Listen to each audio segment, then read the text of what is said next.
think we should wear our masks and as a message.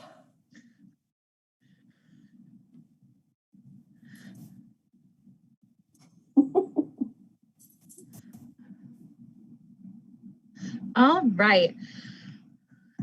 We are set. Good morning. Happy Friday. It's 10 a.m. So it's time for Lit Lattes. I'm Ariel. I'm the Public Services Librarian here at Huntington Memorial Library. And we're here to talk about some books. New ones, old ones, our favorite, and books that just didn't make the cut. This week, I know we usually talk about new releases, but our book supplier has been slowly trickling them in lately. So we're going to talk about some ones that have come in. I'm just trying to get my screen all up and wonderful. So this week, we're not necessarily talking about new books, but we've gotten them fairly recently, like a week or so before we started this show. So the first one that we're going to talk about is The Angel of the Crows by Catherine Addison. This sounds like a super fun book. And I usually say super fun because I pick these books because they do sound fun or super interesting.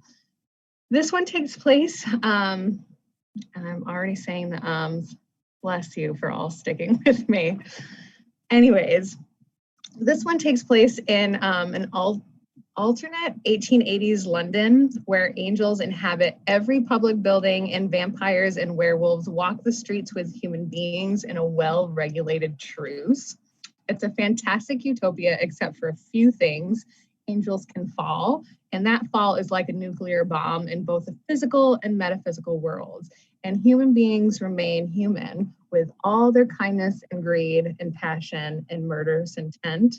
There's also a Jack the Ripper character in this. Well, I mean, not a character. Jack the Ripper is stalking the streets of this London too, but this London has an angel, and it's the Angel of the Crows. And I get this thing called nerd goosebumps. When I get really excited about something, I either cry or get goosebumps. So we're not at the crying level yet, but I am super excited for this book.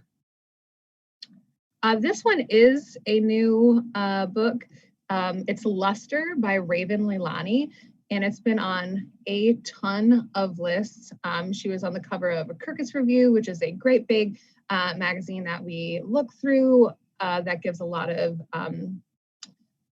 like interviews and book reviews, and it's pretty much what we, judge by getting our books here at the library. Even though I'm not at the library today, I'm working from home. But this is a debut novel, and the book follows a Black woman in her 20s who gets involved with a 40-something white man who is in an open marriage. Short and sweet bio. We like it. So when this next book came in, I absolutely loved the cover, and I'm like a texture person, and so it just feels super lovely. But it's called The Faceless Old Woman Who Secretly Lives in Your House by Joseph Fink and Jeffrey Craner. This book sounds a little wild. In the town of Nightvale, there's a faceless old woman who secretly lives in everyone's home, but no one knows how she got there or where she came from until now. Told in a series of eerie flashbacks, the story of the faceless old woman goes back centuries to reveal an initial blissful and then tragic childhood on a Mediterranean estate in the early 19th century, her rise in the criminal underworld of Europe, and a nautical adventure with a mysterious organization of smugglers. I love fantasy books now. Like, it's just my favorite. And I will talk about a little bit more of the Ninth House in just a little bit, which is currently the fantasy book that I am listening to and love. The next book is fiction. It's a little bit of a mystery and thriller. It's called The Deep by Alma Katsu. Honestly, I got this book based on its cover. I know sometimes I'm a terrible librarian, but then I read what it was about and I was like, what a fun little plot. So someone or something is haunting the ship. Between mysterious disappearances and sudden death, the guests of the Titanic have found themselves suspended in an eerie, unsettling twilight zone from the moment they set sail. Several of them are convinced there's something sinister, almost otherworldly afoot. But before they can locate the source of the danger, as the world knows, disaster strikes. Got the nerd goosebumps again. I love books. This is the best. Thanks for joining me as I just get super excited about the library's collection. I've noticed that I haven't really talked a lot about nonfiction books. I usually talk about new fiction that comes out and new audiobooks, but this week we're going to take a little break from audiobooks and talk a little bit about some new fiction that's in. Once I get my script up. The first one we're going to talk about is Demagogue by Larry Tye. It's about Joe McCarthy, and it's the definitive biography of the most dangerous demagogue in American history, based on first ever review of his personal and professional papers, medical and military records, and recently unsealed transcripts of his closed-door congressional hearings.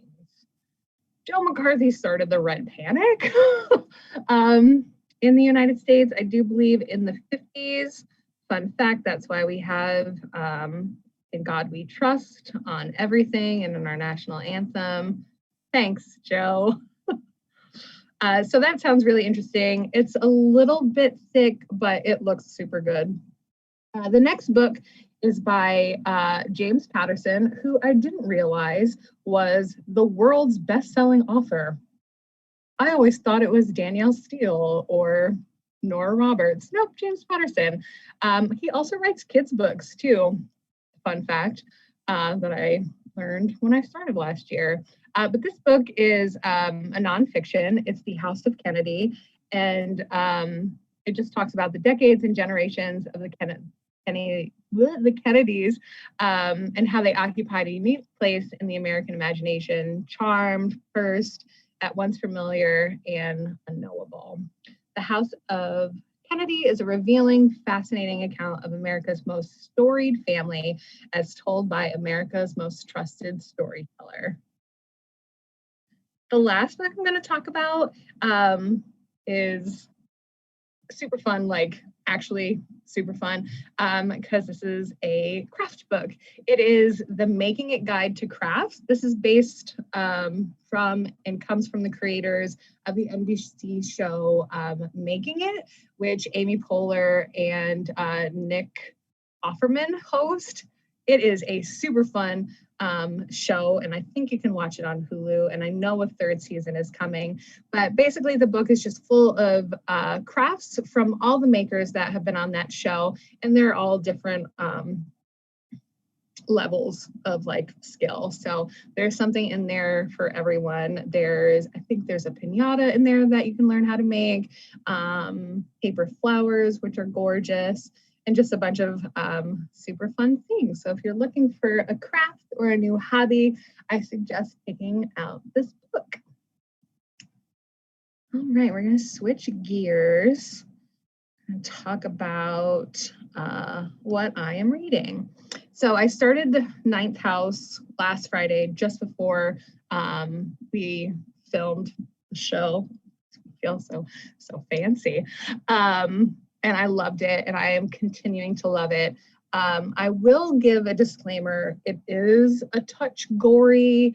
It talks about not pleasant themes, but it's still good. It's still written very well, but is not for the faint of heart.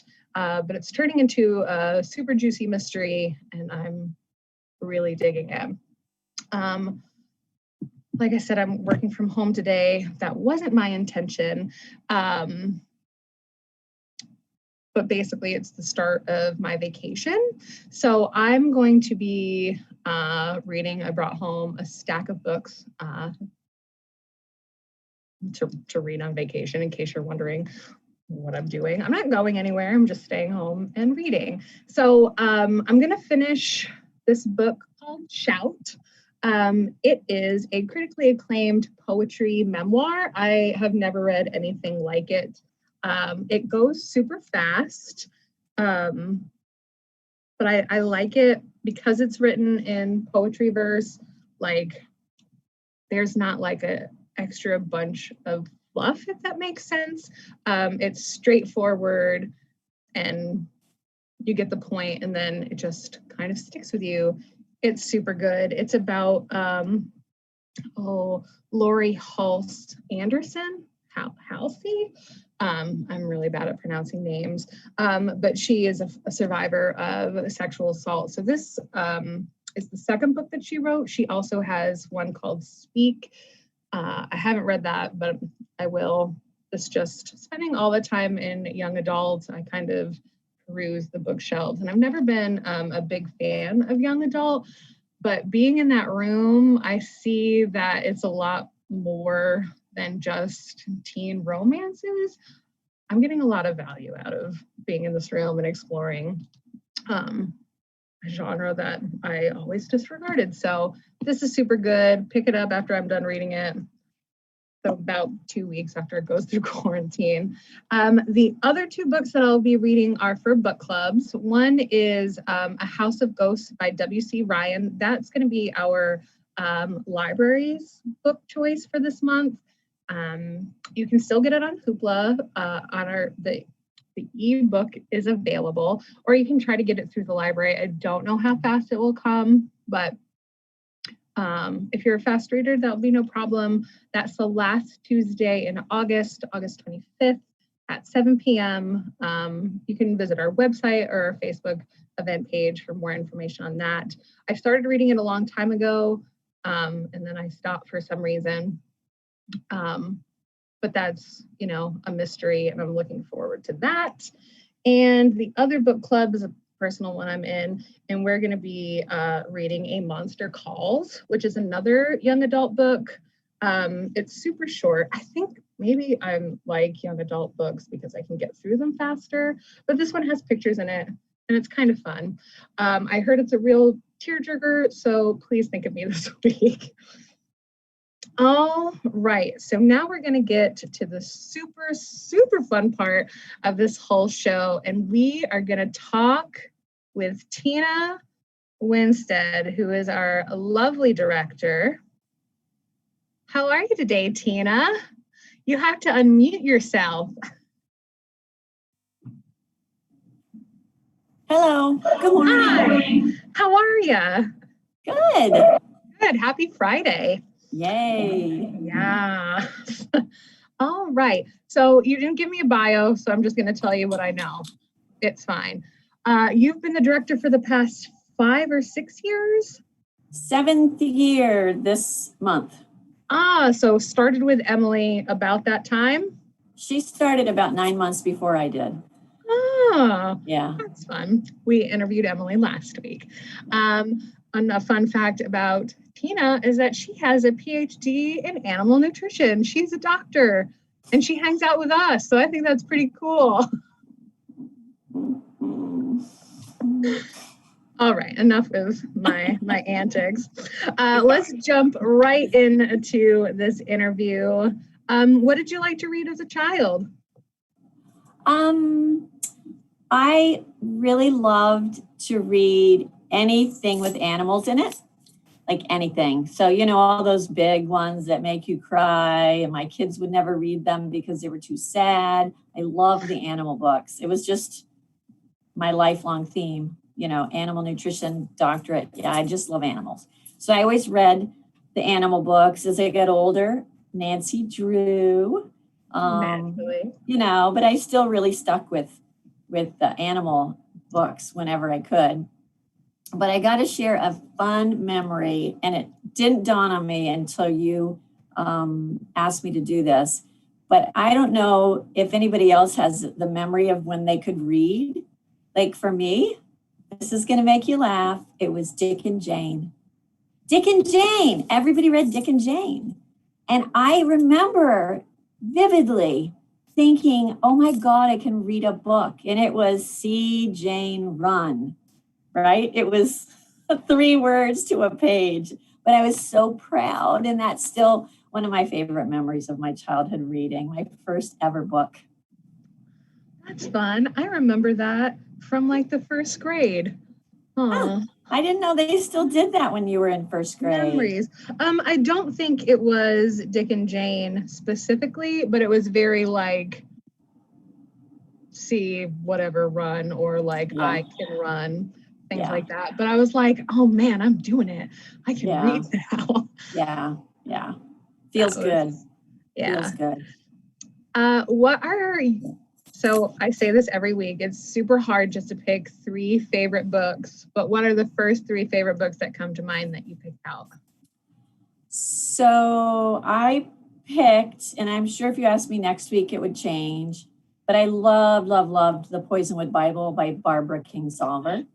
I don't really care as much for her recent books because she's very into her message. Such a great book. I think that book is brilliant. It's brilliant. You're going to love that. Excellent. Her later books are very messagey, and I don't know. Anyway, and not in a subtle way. So I have not enjoyed her more recent books. I loved Circe. It's a newer book by Madeline Miller. Love that book so much. I think it's the richest book about these demigods. You know, she's a classicist and was teaching in schools. And this book, I just can't say enough good about it.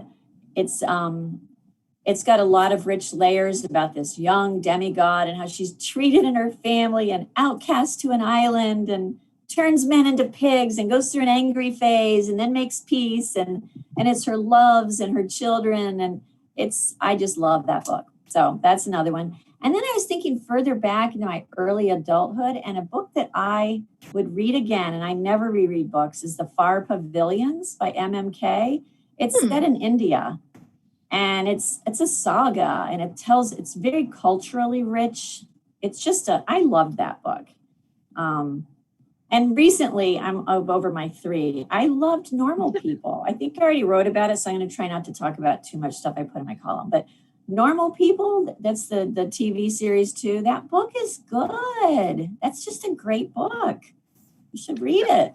It's on my to-listen list. No, not yet, but I'm planning on getting the audiobook so I can listen to it. Did you watch the TV series? I have not. I want to read the book. Well, listen to the book first. They're both really great, but the book's really great. Also available on Hulu, right? That's the show's on. I think so. Is it? Ooh. I think so. Hulu should sponsor this episode of Lit Lattes because we have talked about them 2 times. Yeah. I trust that you're sending them an email right now. No, I'm looking it up. I'm looking it up on the app. Okay. What is your main go-to genre? Like, what do you always find yourself just picking up? I really still like mysteries, that Nancy Drew bit. Emily got me onto the Nordic Noir. It's just in an ebook, the Normal People. It's not the TV series, just the ebook. Nordic Noir, so I won't repeat what she said. And I read a lot more broadly than that. And I kind of Girl with a Dragon Tattoo started it, but then Emily launched me into these other new authors. And I like them, but I need breaks from them. So mystery, but I would like to say not cozy mystery, but you know, when you think of Louise Penny as cozy, do you think of Alan Bradley? He's totally cozy. It's not really cozy though. It's very atmospheric, and I love that. I love to be taken to a new place. And I really like some literary fiction, and I really like magical realism. The Book of Lost Things by Connolly, lovely book, sweet. And I love Alice Hoffman for that reason. So those are but I read a lot. I even read young adult. I try to kind of read a lot of things but for me personally, I really like a well-written book, mystery, literary fiction, magical realism. That's my thing. We are the same. Especially there's something about mysteries that you're like, you want to read them because you're like, what's the twist going to be? Like, I know. What is like, who did it? Like, wait, you're the one who encouraged me to read Kareem Abdul-Jabbar, who is my new hero in life. Not only is he a super athlete, he's intelligent and good looking. And he's written these Sherlock books they're really well done. They're so well done. Such great. I read all 3 of them. Boom, boom, boom. So thank you for that one. No problem. It makes me feel like I'm good at my job when I can give like good book recommendations. So she's talking about the Mycroft series that Kareem Abdul-Jabbar wrote. There's 3 of them. I started with the Mycroft and Sherlock book, which happens to be the second one. But you can just pick it up. You don't have to have like any backstory. It's super good. It's super well written. And it's fun. If you are a mystery person, we both highly suggest these books. Yeah. Now to my favorite question. What book or books do you hate? Did not like, did not finish, do not recommend? Well, I can't think of anything. So I'm going to mention the book that Ariel also begged me to read, In 5 Years by Rebecca Searle. If you like to cry while you're eating your bowl of cereal in the morning, this could be the book for you. I do not like to cry during breakfast cereal. I did finish it. It was mostly well written. A couple of dialogue things I was like, that's a little clunky. But it's more of a beach read, if you don't mind crying on the beach at the end. Somebody gets cancer, it's terrible. So yeah, I'm going to say I hate it. To be fair, I only wanted you to read it so you could tell me how you liked it so I could read it. I heard a lot of good things about it. So I was like, oh, read this. Some people are probably going to love it. There are people who will love it. Yes. So. Oh, actually, there is another book. Do you want to talk about it? The memoir that you read? Oh, I that can do everyone that. loves? You know what I really hate? Educated. A memoir. I felt like it was gratuitously violent, filled with story after story after story of her violence and her, purports to have her education bring her out of that lifestyle. But she's a very damaged person. And I didn't see that story arc or character development. And I feel for her, I have a lot of compassion for her. But if you want to read about people that are experiencing a lot of poverty and a lot of dysfunctional families, what was the book? A Hillbilly Elegy. To me, is better written. It's tied better together. I really loved Hillbilly Elegy. I did not like Educated at all. I never recommend it to anybody, but I'm the only one in the universe. We all know I'm the only one in the universe. It's been 130 weeks almost on the New York Times bestseller. Yep. I am the only one, but it needs to be said. I don't like that book. It does. Don't Absolutely. Like it. It was upsetting. There was I didn't like it. Mm-hmm. Who are some of your favorite authors? I know of one. Oh, Neil, your main man, Neil. I didn't even think of Neil Gaiman. Yeah, I love him. I love him. Great. And I haven't read all of his things by any stretch, but I love him. I just sort of discovered him after I moved here. Love that guy. I love Carl Hyacin. He writes, Florida book. He's a brilliant writer, also intelligent and good looking. I got to meet him at a conference. Such a wry sense of humor. I love Carl Hyacin. He hasn't come out with anything lately, and but he's been doing children's books, which is great because it's a really accessible way for children to understand environmental impacts without being preachy or messagey. So love him. Love Alice Hoffman, Chris Bajalian, Ann Patchett, Hugh Nesbo, Tom Perrotta. I loved The Leftovers. An older author that doesn't write much anymore, Anne Rivers Seiden. I love her. I love Peachtree. That was such a great book. I already mentioned Kareem, my buddy Kareem. Anything John Irving ever writes. I could go on and on. Louise Penny. Oh, well, those are my my genre people. Louise Penny's, kind of a cozy, very cozy mystery writer, but I could go on and on. I have a lot of really favorite authors. It's hard to just pick a Yeah. handful because then you're like, Yeah. oh, what about this book? I know. And next week you'd have other ones in your mind. It's just, a moving target. What are you currently reading? Well, I just finished In 5 Years, and Sorry. I discovered a new author. I love Nevada Barr. She is a mystery author who writes her mysteries as a park manager. So she goes to each of these different national parks she's assigned to, and somebody always dies there. Like and Leslie she always Knope? solves the mystery. Yep. And Without the so, death. but it's great to have an outdoorsy environment in a story. I love it. This lady I just learned, and I can't say her name, Diane Le Becquet. I don't know, it's Good. French. She's got some books. She used to write young adult books years ago. But this one, Breaking Wild, is nice. And there's another one, I can't remember which one I have at home. So she's not as great as Nevada Barr, but it's still really it's all based on. She lived in Colorado for 14 years and felt so nourished by that place. So all of her stuff is outdoorsy, heavily influenced in nature. And so I've got her next book, another book of hers that I'm going to read. Excellent. So you actually answered my last question. So I won't ask you what you're going to read next because you told us. Oh, right. I thought, what did you ask me then? What are you reading now? Oh, well, I just picked that one up. Yeah. Oh, the other one, I have a lot of books at home. I haven't read Krentz, Krentz, Jane Ann.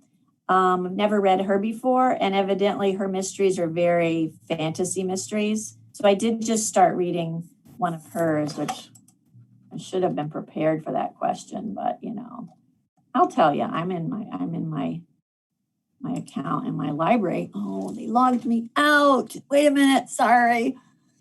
My Jane Ann, it's called The Vanishing.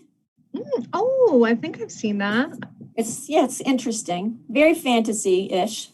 I keep, who else is a favorite author? I'm jumping around. That's Charles Todd. I love Charles Todd. A mother-son writing pair. I met them at a writing pair workshop at one of the public library conferences. And it's this little British woman with her little white hair and then her tall son. And they write together. And I'd forgotten, I read one of theirs, a long time ago, but it's the Ian Rutledge mystery. He's a detective, from the war. So it's in Britain and it's post-war. So, it's that very moody kind of time. Anyway, that was really, I just finished that book. And I forgot to tell you, one of my favorite books of all time, since we're always talking fiction, this is the best book in the world, A Field Guide to American Houses. They talk about craftsmen in there? Here at the library. I love this book. It's beautiful. It talks about the era of different architecture. I get it out all the time, and you can find your house in there, and I don't know. It's it's sort of vetted by an architectural organization. It's a great book. Okay, so what was your last question since I rambled a little? It was, what are you going to read next? But you covered that. I also love Charles Todd. I didn't realize that it was a mother son, just like the Nikki French books that we also love. Yeah, that's right. I bond a lot over books. Yeah, that was a fun read, the Nikki French. That's good. It's, for those wondering, it's the Free to Klein series. So there's 8 books. I actually started on the 8th book, not realizing it was a whole series. But they do it based on days. And someone came in the other day and got Tuesday through Friday, the books of that series. So I just thought that was kind of fun. I was just thinking, I forgot about that one. I need to get back into that series. It's really good. It's another mystery. I really like mysteries that have really strong kick-ass women characters. And Dean Koontz has one called, is it The Jane Hawk? I read those all a couple summers ago. Those are fun. She's indomitable. She's unstoppable. She's like a superhero. It's good. Yeah, the character in Ninth House is a lot like that. She's a little baddie. It's really good. And I found out that it's going to be an Alex Stern series. So look out for that. I'm really excited. It's super good. A book series, you mean? Yeah. Okay. I don't know what it's going to be called other than the Alex Stern series, but I'm excited. I'm also excited about your fun quiz today, Tina. We are going to be testing her library knowledge today. Let's stand back a little bit. So this is from the Reader's Digest in the UK, and this is going to be a true or false. All right, the first question. The oldest library in the world dates from the 1st century BC. True or false? I'm going to say false because I think it's even older. It is even older. It's actually the 7th century BC. It's the library, and I'm not even going to pronounce this. It was in Assyria, which is now Iraq, but it was established in 668 BC. Super long time ago. An archaeologist rediscovered the site in the 1850s, uncovering over 30,000 tablets on history and law. And they were arranged in a systematic fashion. It's kind of fun. We should name the show Kind of Fun, but it's already another podcast, so we can't, or we'll get sued. All right, next question. There's a library of smells in France. True or false? I can believe that. Yes, true. The land of perfume, of course. It is true. It was founded in 1990, and it's a repository for perfumes and contains over 3,200 scents, some 400 of which are no longer made. I love this so much. I'm nerding out so hard right now. True or false? There's a magician's library in New York. I'm going to say true. It absolutely is true. The Conjuring Arts Research Center was established in 2003 in Manhattan, and it has books on magic and related arts such as hypnosis, juggling, and the sleight of hand, and ventriloquism. Oh, I pronounced it right. The library currently holds over 12,000 books, and there are some rare texts from the 15th century. Wow. Ooh, they also have 500 books on magic printed before 1700. Wow. Yes. I thought you had to be part of a secret society to get those secrets. Maybe they stole them. Go to the library. It's in Manhattan. You can just go there. What a time to be alive. Ooh. True or false? There are more libraries than there are McDonald's in the United States. Absolutely true. I hope that makes you feel good about the world today. Yeah. It's a good fact. It's not on here, but we just know. All right. True or false? Librarians used to have to learn a specific style of handwriting. It's weird enough that it must be true. These are all kind of weird. Yes, it was called library hand, and it was a rounded style of cursive script that was developed to standardize handwriting. And it was taught in schools for librarians from the 19th to mid-20th century. They just wanted to make sure that you could read what was on the index cards. And then there was the typewriter, and that ended it for us. Yeah. Good, because my cursive is bad. Yeah. All right. This is a fun one. True or false? One of the most overdue library books in the world was returned after 100 years. I believe that, but I believe it also could be even older because that's what happens. It is by 200, no, not 200, by 22 years. The Camden School of Arts in 2011 received a first edition of Charles Darwin's Insectivorous Plants. It was returned to them. It was checked out in 1889. Wow. And once they realized that it had the library stamp on it because it was just in a library of a veterinarian, they returned it. I bet that All right. began their endowment. Once they sold that, that was the beginning of their They got a brand fundraising. new building and everything. I know. All right, last question. True or false? The Rare Books Library at Harvard only exists because of the sinking of the Titanic. I would say false. It's actually true. There was a Harvard graduate, Harry Elkins Widener. He died when the Titanic sank, and his mother, Eleanor, endowed the library in his honor. Oh, and they donated 3,300 rare works. Yes, it has 3,300 rare works. I've heard of the Widener Library. Oh, I've heard of well, the that's Widener it. Library. So Yes. that's cool. Yeah. Who knew? So Who there's knew? everybody's history lesson. We're gonna do a little bit more history in this week in history. These aren't really book related, but they're kind of fun, and you can make them kind of about reading in books and that kind of stuff. August 10th in 1971, the Society for American Baseball Research was founded in Cooperstown. Oh. Right up the road.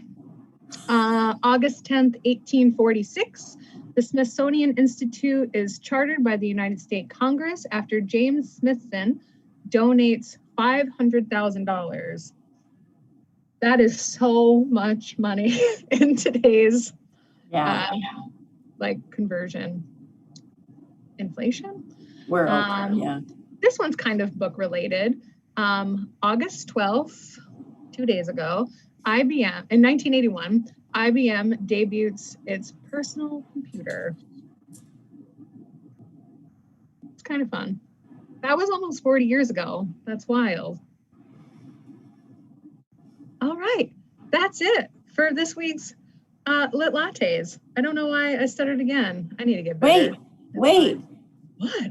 Your last history lesson reminded me to say that I'm listening to Steve Jobs' daughter's memoir called Small Fry on Hoopla. Ooh. Speaking of computers, and it's, in our lifetime stuff, it's okay. That's an excellent tie-in. You're super curious about her and stuff. Yep. I was going to look up books that went along with this, but I ran out of time. But we are now out of time. Tina, thank you so much for joining us today. I love talking books with you because you usually take my recommendations and also love them. So I appreciate you humoring me and indulging me. All right, and I'll see you in 2 weeks. It was fun. Bye. Bye.